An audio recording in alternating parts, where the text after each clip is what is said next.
Je vous emmène aujourd'hui à Gien. Vous voyez le château royal avec l'église, puis en contrebas, toute la ville et devant, c'est la Loire.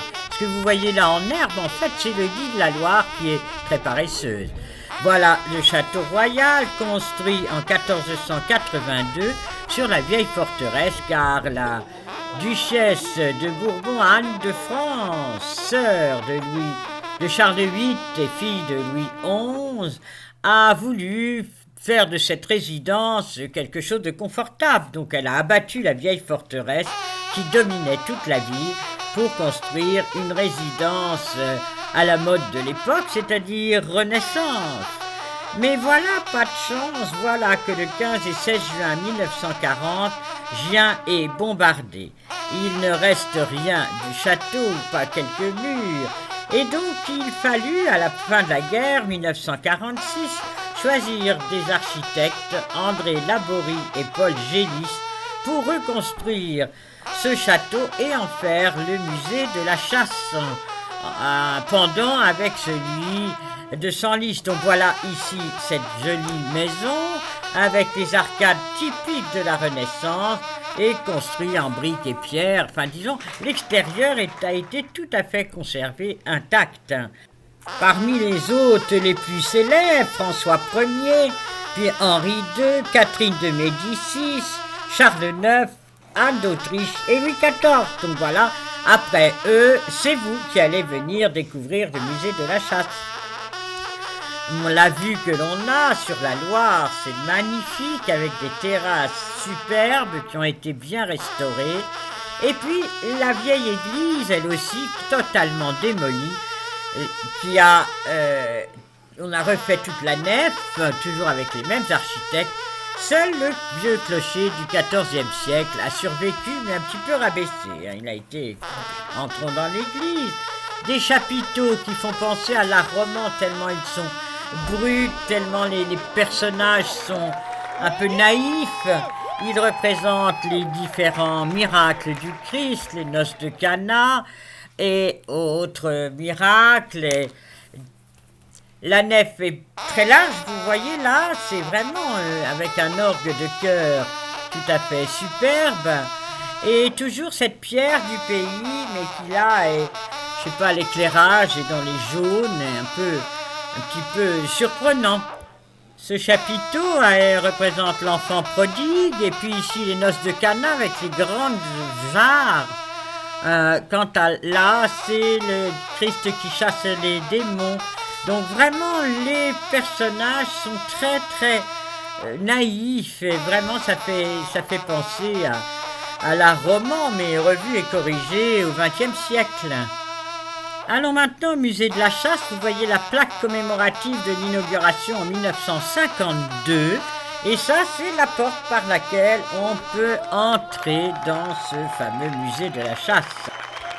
Voilà un lieutenant de louveterie en costume de l'époque de Napoléon, quand il a recréé ses lieutenants de louveterie avec un loup empaillé. Alors voilà, ça ce sont les boutons de chaque équipage de France. Et je me souviens que mon grand-père avait envoyé des boutons de l'équipage Chabot, c'était au 4e rang. Mais là, bon, c'est trop grand, je suis trop petite, j'ai pas pu filmer le bouton de notre équipage, de l'équipage de notre famille. En tout cas, tous les boutons d'équipage sont là, des différents. Maintenant, la plupart de ces équipages n'existent plus. Mais c'est le conservateur, monsieur Henri de Linares, qui avait eu l'idée de ces boutons. C'était un peintre animalier qui fut conservateur du musée de la chasse pendant 35 ans. Ah, voilà un tableau. C'est un chien flairant du gibier. C'est Jean Fitte, XVIIe siècle. Là, c'est beaucoup plus récent. Voilà toujours la chasse avec les représentants de la chasse à courre, avec le grand cerf que vous avez à l'horizon. Les trompes de chasse de toutes sortes, vous voyez, pour le lièvre, l'équipage au lièvre, l'équipage au chevreuil, l'équipage au cerf, selon les équipages. Dans les couloirs très originales, il y a les expressions de la langue française qui viennent de la chasse. Avoir de l'entre-gens, c'est une étape du dressage du faucon Débonnaire, c'est le faucon qui est facile à dresser, qui prévenant d'une bonne ère, donc R-A-I-R-E, donc c'est une personne bienveillante. Gorge chaude, c'est laisser le faucon manger la proie encore chaude. Par extension, c'est une personne qui prend plaisir à rallier son prochain en public. Faire carrière, le faucon monte dans le ciel par étapes, appelée carrière. Par extension, c'est un homme qui monte dans la hiérarchie de sa société pour faire carrière. Toujours dans les faucons, voilà André Hondet, regardez, qui fabrique un chaperon. C'est le petit chapeau qu'on met sur la tête d'un faucon lorsqu'on l'emmène de sa cage jusqu'à la chasse. Voilà tous les outils utilisés par ce compagnon du devoir et certains des chaperons qu'il a fabriqués. Voyez comme c'est joli, raffiné et surtout très très finement décoré avec des plumes, avec voilà toute cette tradition ancestrale du chaperon. Toujours ce qu'on avait besoin, les gants de fauconnier, parce que à cause des griffes, ils pourraient vous abîmer la main. Donc il fallait tenir le faucon sur un gant. Voilà le faucon avec son chaperon. Là, ce sont des gypsières anciennes.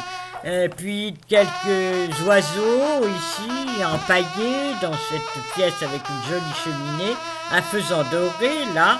Et nous revenons à des tableaux de chasse, parce que, en fait, ce musée de la chasse, c'est aussi le musée des artistes, la peinture, ça c'est la peau d'ours, les peintures, sculptures, tout ce qui a un rapport de près ou loin avec la chasse. À court, à tir, tout gibier, même les tapisseries, vous voyez ici, il sonne la curée, c'est une tapisserie d'Aubusson avec cette magnifique bordure, et c'est pour prendre du petit gibier.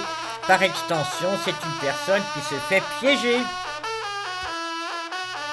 À l'étage, c'est la salle des trophées, vous voyez, qui sont vraiment très très nombreux, tous plus rares, plus uniques les uns que les autres.